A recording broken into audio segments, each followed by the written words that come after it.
Yeah, 100%. I mean, and it comes into managing the systems and processes. So that's actually a nice segue into supply chain managing human performance. So I'm sure people have heard of human performance. I'm sure people have also heard of supply chain management. How do you combine those two? Like, where did this come from? Where did this come from? Because think you've been like thinking about this, looking at it, or talking about it for the better part of 10 years, it seems, or at least it's been around. Or am I completely wrong? Like, give us a sense of like, what is this? Like, where did this start, and more so in terms of applications? Yeah, it really, I think it started with my time in Exos or Athletes Performance, where they really gave me the scaffolding to understand how human performance works and all the components of human performance, building and rebuilding athletes. And then from there, kind of on the journey, you put pieces together, you're reading books, kind of improving your mental models of how things work and balance out together. And after the 2014 World Cup, when Germany won, that I was fortunate to be a part of, a friend of mine was chatting me like, "Hey, what do you think? Why was it? How did you win? What did you do? What was different?"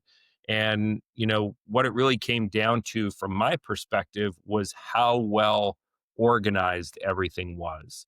To the point where almost no decision was a bad decision. There was certainly better decisions, but it was so well put together, from the German Federation that, yeah, we had, just everything was so organized that it took all the mental stress out of it and you could just perform.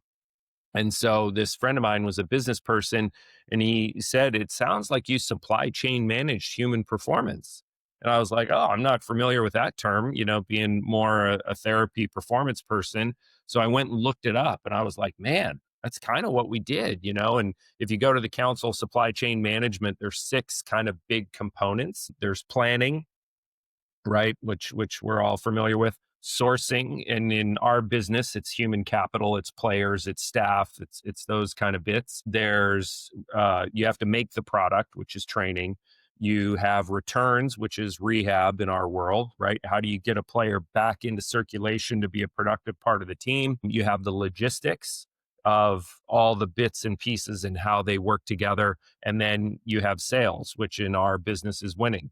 And so if you kind of frame it up, they are very analogous to each other. So you break it up into their component parts to make sure you're operating really thorough in each of those areas. And that's where data is a massive piece, because you're just collecting information on all these areas to give you better information to upgrade your systems, to make, yeah, to drive better outcomes. The same time, the way that you described it in terms of the different components, say within an organization, like I would think one person's not doing all those parts, right? You might have multiple team members. So then how is it not about the data, and like why and where does communication play a part in all of this and having the pieces work together? Yeah, because I kind of have four buckets that I think about teams and sports around. One is the supply chain management, right? Like, it's all the component parts. The next bucket is complex systems, right? There's the parts, and then there's the interactions between the parts. And so just appreciating that, and a really good reference book for that is called The Fifth Discipline by Peter Senge, and kind of goes through those pieces and creates some really good mental models. But that's, then drives culture and how you frame up the culture of a group. And then the other piece is being data informed, like we talked about, the information to, put a stick in the sand to upgrade your conversations or decision making or challenge your heuristics and biases within the organization or within your day to day.